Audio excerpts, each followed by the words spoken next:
Hey, what's up, mofos? Did I start every video like that? What's up, my mofos? Alright, today we're talking about a new knife. And this is the first knife I've ever gotten from this company, and it's Dajo. And the white Jersey boy in me wants to just call it a Dajo, but I'm sure it's like Dayo or Dajo or something, I don't know. I'm sorry for my ignorance, I don't know how that's supposed to be pronounced, but let's go with Dajo. That sounds cool. Dajo Adventure Gear. This is a Summit Foley knife, and I'm gonna talk about it. I really don't like it at all. This was a gift, and it was an extremely nice gift, and I will use the knife. But it's just not, there's a lot that I don't like about it. This is a great example of just a cheap knife. I almost think it's a waste of good carbon fiber, because there is real carbon fiber on here. But we'll talk all about that stuff in a minute. I do like the packaging. I love the packaging. That shouldn't be what it is when like you get a new knife and you like rip it out of the box and you like throw the knife away and you're like, oh, look at this box. This box is awesome. No, obviously you want to throw the box away and start playing with the knife, but I kind of feel like the opposite here. But we will talk about the knife in a minute. The box is fantastic.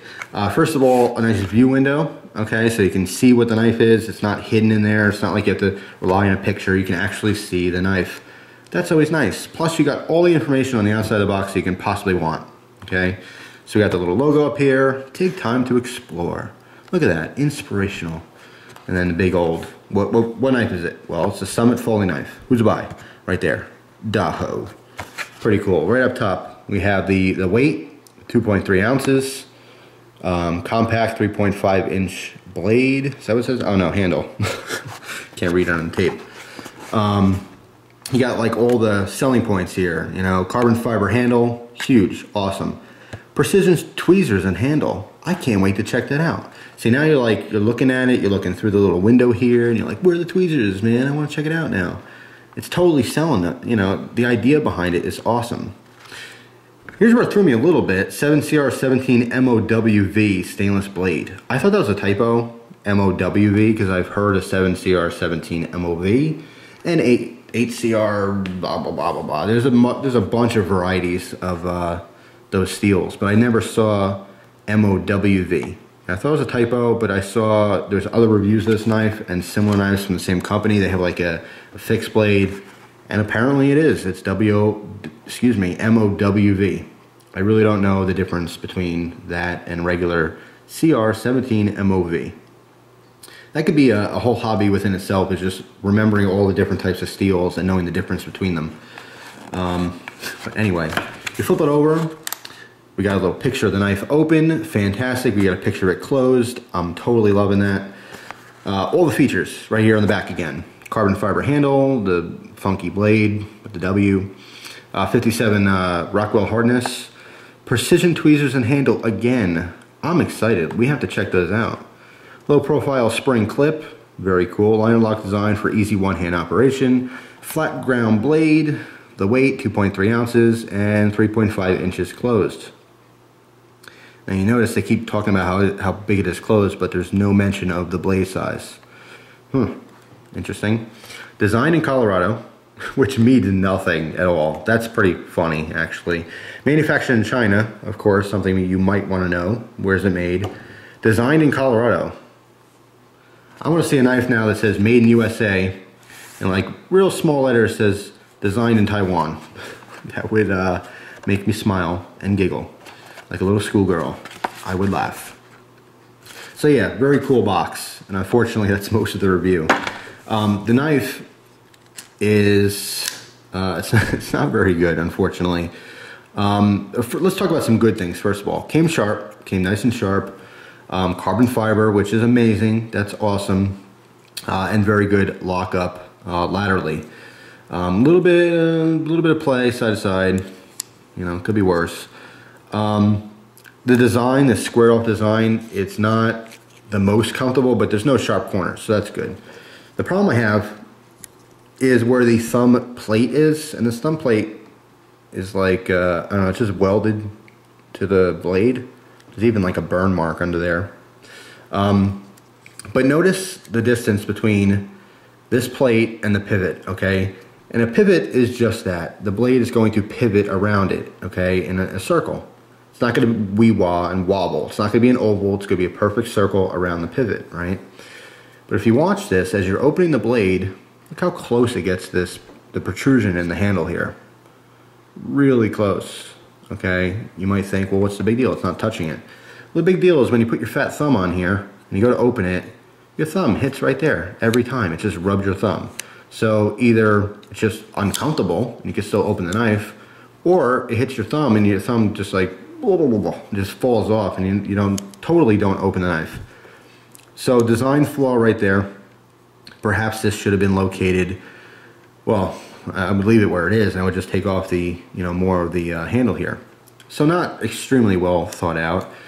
The blade shape is pretty cool looking, and I love blades with cutouts like this. There is a inherent problem, is that when you're cutting through different materials, it will, like specifically material, pants, denim, not that that's something we commonly cut through. The most commonly cut item has to be cardboard and or paper. A lot of people buy knives and they barely use them. They just do paper cuts and open their mail and their packages.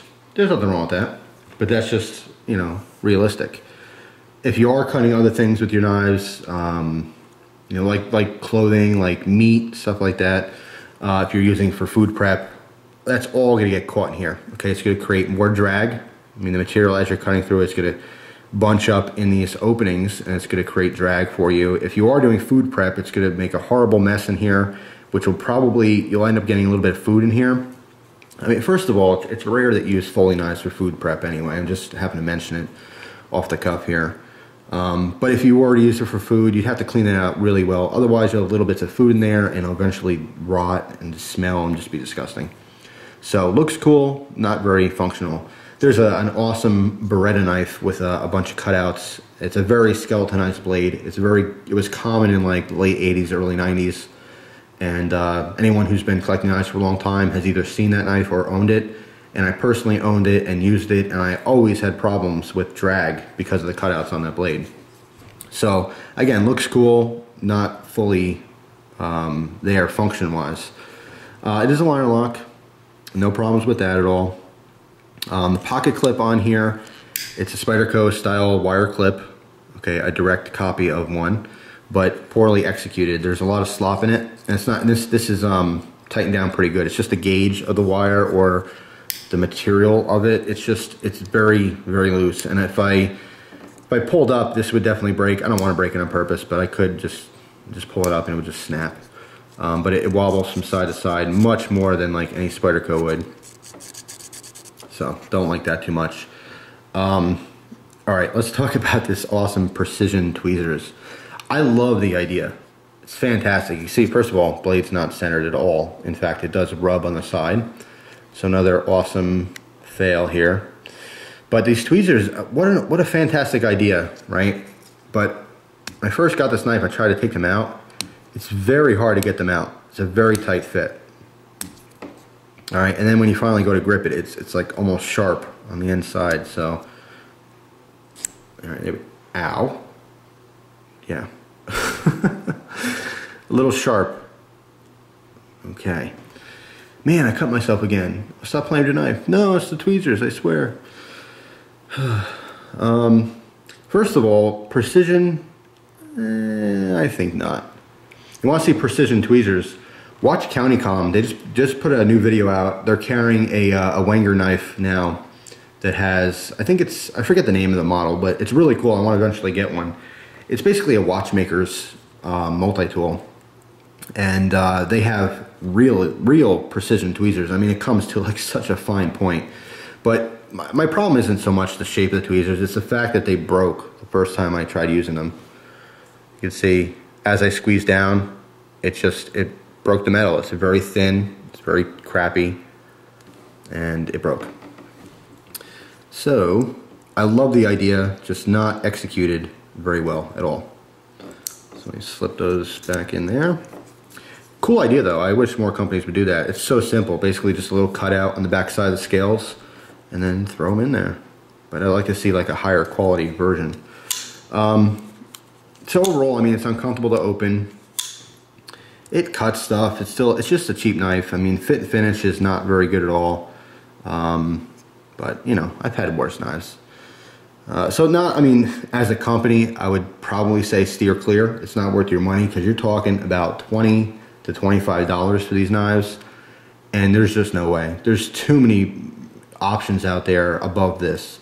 If this was a $6 knife, I'd say, why not? If you like the design, go for it, $6. But for $20 to $25, I mean, come on guys, you know what you can get out there for that money. So definitely no good. Not a fan of a Dajo. A Dajo? Dajo? Dojo? I don't know. Dajo, Joe, I don't know. Alright, so anyway, yes, my ignorance, my white American, never left the country, don't travel ignorance on pronunciation. I do apologize in advance for anyone who is in other countries who ever gets offended by anything I say. Don't take offense to it. It's just, it is what it is. I'm not doing it on purpose. That's just what it is. So, yes. Summit folding knife. Best part about this knife, the cool box it comes in. Love the box. Thanks for watching. Appreciate your time as always, and I hope you enjoy the rest of your day. Take care.